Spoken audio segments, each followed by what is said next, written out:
What would you have to give up to become more sensitive, particularly to your women? I'm a very sensitive, romantic, nice man. Yeah. In general, I'm actually a romantic man. I get called that a lot. No one calls me cold. Right. It's different. You're loving? Completely. But when it comes to problems especially, Right. can be insensitive. You default to problem solving. Absolutely. And that's not what they want. What's the issue? They want you to just understand and hold them. They want to cry about the problem a while. And time is time is money. Time is money. I'm like, okay, yeah. Boom, boom, fixed. Right. No, but you don't understand. Da, da, da. I do understand. Now it's fixed. Shh. Next. Like, right. I think that's just competence. And I think that's genuinely, I think most men are kind of like that. Perhaps I'm just hyper like that. Yes. So I get called insensitive sometimes. What else do people say negative about me? This is interesting. Are you arrogant? Well, the difference between arrogance and reality is just competence, isn't it? Say that again? The difference between arrogance and a healthy grasp of reality is only going to be the competence of an individual. That's one way of looking at it. But if I can kick the fuck out of everybody, for example, and I say I can kick the fuck out of everybody, am I arrogant? Not necessarily. It depends on the kind of energy of it, right? But I mean, one might say that arrogance hides insecurity. Like, are there places where you're insecure? That's another very good question, but let me think about this for a second and answer it, because these are questions that have never been asked before.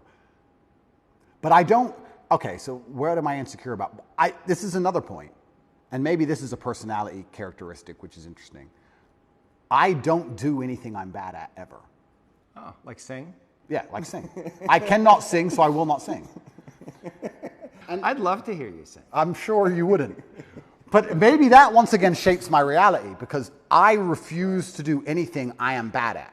If I'm bad at it, I hire someone else to do it, or I find someone else who's good at it, and I offer value to them to do it. I don't do my entire reality. Why? Because you don't want to, I mean, there's the things you're incompetent in and you have time, but like, because you're scared to look foolish or not be good at something, and people are going to see, oh, Tate's not so great at everything. No, I don't think it's emotional. I think it's purely logical. I'm thinking about my day. Every single thing I do are the things I am absolute best at. Mm-hmm.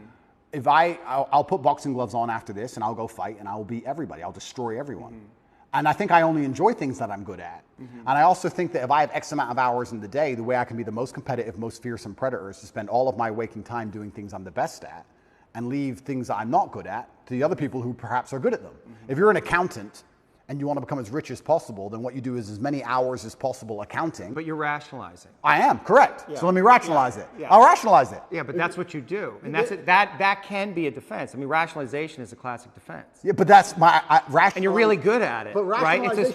But it's like a sword you have that's super sharp and you want to use it all the time. All the time. Yeah, but what if you set it down and realize there's other tools available in your toolkit and maybe you need to develop those? But rationalizing is how I built my mind. Uh-huh. You don't have to give it up. The sword's right there. You just have to use it all the time. But it's all, my entire framework and how I view the world has all been one massive rationalization, and it's let me build a reality which is exactly what I want it to be. You must know that has limitations, because you can't rationalize everything. That's not what life is. Isn't it? Right? There's other layers of reality that the mind does not understand. Okay. Well, right? You're right. And just because I rationalize things doesn't mean I don't feel things. But, yeah. I know you feel things. Yeah, I feel things. And I actually know that you're really sensitive. Like, I wouldn't be here if I thought you were some, maniacal psychopath. Correct. It's because I'm here because I can, and that's what I think a lot of people saw in the interview.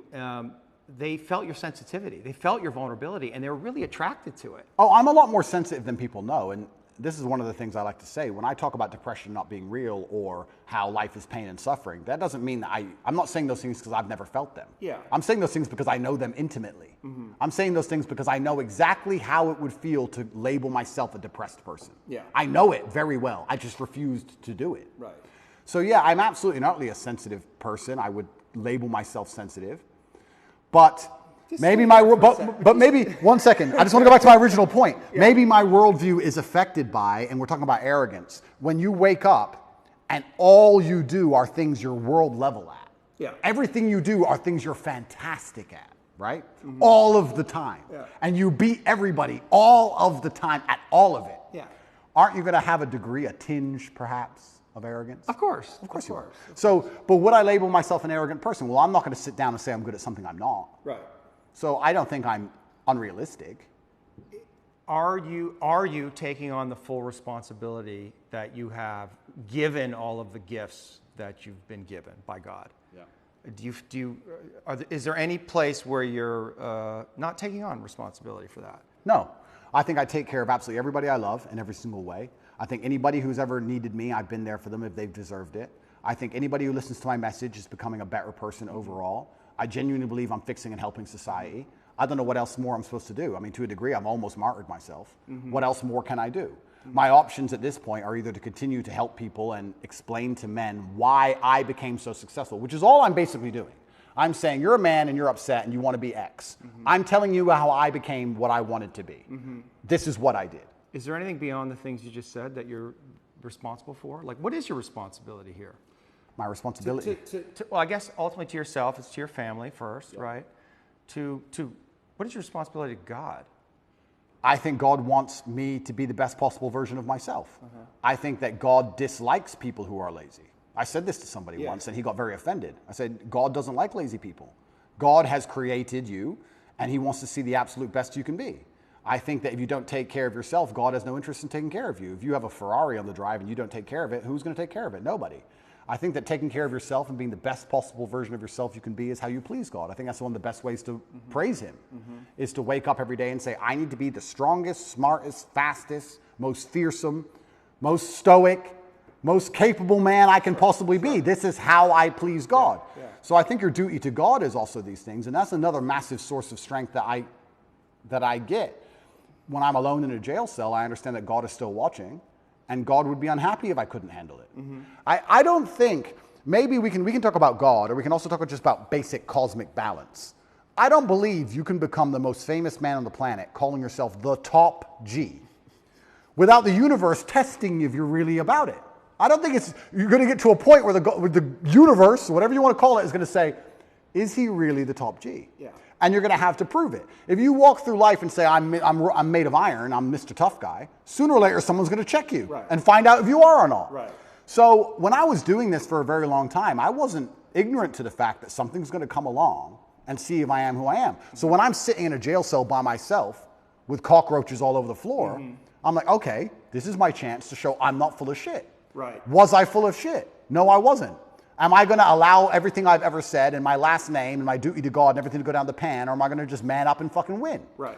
So I saw it, I guess, to a degree as an opportunity, but there was a massive burden of responsibility on me on how I had to perform. I didn't have time to be depressed or sad. This is what I'm saying to you earlier. I didn't have time. I had things to do. Top G's kids can't eat. Top G's women can't pay the bills. Top G's business is over. No, I had to fix all of it. From jail and fix myself and get out.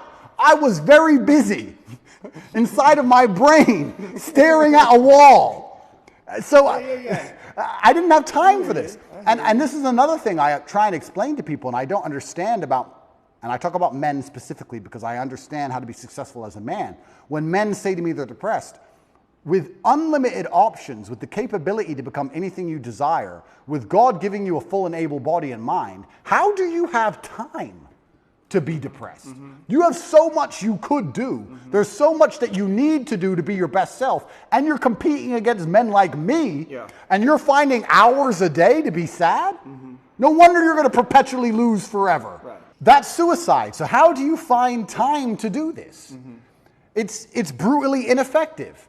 You have a brain, you have a mind, you have a mental model. You can't think of everything. You can't do everything. You can only have certain frameworks instilled inside of your mind. As a man, you should be hyper-competitive. You should try and be the best version of yourself you can be. You're competing against every other man on earth for the girl you want, the car you want, the house you want, the watch you wear. It's all competition. You should be as competitive as you possibly can. Anything that's inside of your mind which doesn't allow you to be competitive should be erased. This is why I can't name a weakness. I can't name a weakness I have. I've compensated so heavily for any weakness that may exist, I don't even see them anymore. Is your belief in God tied into this concept that we talked about, that what's useful is more important than what's true, or better than what's true? So we don't, do we know that God exists? I mean, we don't know. Correct. But it's useful to believe in God. That's a very good question. I think that believing in God certainly makes you more powerful, which is proof for God. If God makes you more powerful, then God is real. So maybe that's very simplistic, but if I believe in God and I'm a more powerful version of myself because I believe in him, then he must exist. Yes. God has made me more powerful. Well, it's the act of believing him that makes him exist, which is another way of saying what you just said. Correct, yeah. So this is why I believe faith is such an important thing. But I think everybody has a God anyway. Yes. There's no such thing as atheists. If you look at the people who say, oh, I don't believe in God, they worship a flag and a vaccine. Yeah. So everyone believes in something. Yeah. So you have to decide what your religion is. And I, once again, refuse to believe in anything that takes away power from me. I believe in things that make me more powerful. And I believe that believing in God gives you a new degree of strength. And I also think everybody to some degree believes in God. I don't care what anybody says. If you put anyone in that submarine just before it imploded, everyone would pray. Yeah. Everyone. Yeah. So it's ignorant to even say you don't believe in God at this point. It's interesting that you chose Islam. And I heard you talk a little bit about how you see God in Islam as kind of, I don't know how harsh this, but like firm and directional and clear, and this is right and this is wrong, which sounds a lot like your dad. Well, it sounds a lot like life. Yeah, like life. There's right and wrong in life. All this complete subjectiveness, this mush they're trying to create, is done on purpose to confuse us. Yeah. I like the idea of right and wrong. I like the idea of not having a choice. If you're hungry and you walk in to buy a sandwich and there's 100 sandwiches, it takes 10 minutes. If there's one sandwich, isn't life easier sometimes? Yeah.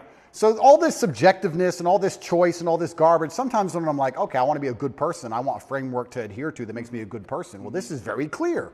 Yes, no, easy. Do you have like embodied experiences of God? Like, do you relate to God in that way? I don't want to say supernatural, but like, do you feel God? I absolutely feel him, and there's certain times where I may feel particularly energetic. When do you feel God? So, usually when I'm feeling powerful. There's been times I was in jail and I just got up and I just felt like, you know what, like just shadow boxed a bit. I don't know. It's like you just felt it. Like I'll be okay. I will win. I don't feel God when I'm sad or something like that. I think that the whole idea of spirituality, and I believe God himself, he wants the best for you. And it's interesting, how we're tying religion to my worldviews, because my worldviews were the same before religion. I guess before it was the cosmos, or just the way the universe works, or light, dark, yin, yang, etc. I still say these things, but now I attribute a lot more of it to spirituality, a lot more of it to God. And I chose Islam because it's firm, and I believe that I'm a person with firm principles. So I'm obviously going to liken myself, or I'm going to feel an affinity to a religion that has firm principles, because that's who I am as a person. I'm a person who's principled, yes, no, and I have no problem with people sitting with me and saying, what you're saying is bigoted, or what you're saying is wrong, or what you're saying is insensitive. I think Islam also has a similar issue. Yeah, I think you also chose the winning team.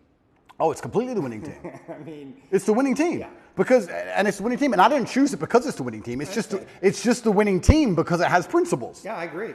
And unfortunately, when you have no principles, if you don't believe in it, if you have no hard line, if you'll accept anything, then you don't believe in anything. As soon as you'll accept anything, then you have no hardcore beliefs. If you have any set of principles, or you have any things you believe in, there's going to end up being a barrier, and the people who fall outside of those barriers are going to be offended by it. That's the reality of it. If you have a religion or a belief system that doesn't offend anybody, then it's not a religious or belief system. That's my view. So I chose the winning team because I think more and more people are starting to understand how important God is in society. This is the first time in human history we're testing society without God. And what do we have? We have evil. We have Satanism. We have degeneracy. And I think that most people are starting to understand that God is really needed. When I was young, I used to make fun of Bible bashers. Let's make fun of them. And now I'm like, we need more. Where are they? We need more Bible bashers. So, and I guess I certainly feel more powerful since I've reverted, but I always felt powerful anyway. But I guess now, instead of just believing it's the cosmic nature of the universe, or let me change that. I always felt a strong affinity to my last name and my ancestors. So I always had to a degree, a spiritual aspect to where I got my strength. I always felt like, well, my dad is watching me. Or my ancestors tried very hard for me to be born, so I can't disappoint them. So I've always had this spiritualistic side. Like, imagine the disappointment my ancestors would feel if they fought saber-toothed tigers and survived World War II and went through all the garbage they went through just for my father to be born, and then he suffered like he suffered to raise me, for me to be raised and become the most famous man in the world and call myself top G and then cry when I went to jail. What am I? What kind of bitch? What am I going to go, wah? No, I go to jail with my head held high, and if they put me in jail for the next 20 years, I'll walk in there with my head held high. And if anybody sees me, I'm not going to be a broken man. I refuse to be a broken man. It's disrespectful to everybody who ever died or tried hard for me to be raised, for me to emerge from this difficulty as a broken person. That's absolutely and utterly selfish. When a man sits and says to me he's broken or he's depressed or he's sad, etc., that's selfishness. You have shit to do. Yeah. And you have people to be respectful to, including people who are no longer here. I don't have time. They can put me in solitary confinement for 20 years, and when I walk out of there, and the first podcast I do, I refuse to be called broken. I refuse. And that's because I feel like I had a duty to my ancestors, and now I feel like I have a duty to my ancestors and a duty to God. So I've always felt that. And I assume you feel like you're fulfilling your duty, that your father would be proud of you? I absolutely believe he'd be extremely proud of me. I think I'm doing the best I can possibly do. And there's something that people say, you tried your best. And that's true. But a lot of people overuse it. People say, oh, well, you didn't get it, but you tried your best. 99% of the time, they didn't try their best. People don't actually try very hard for things anymore. I am truly, genuinely trying my best. I don't waste a minute of my day. Before this podcast, as I set up cameras, I'm working.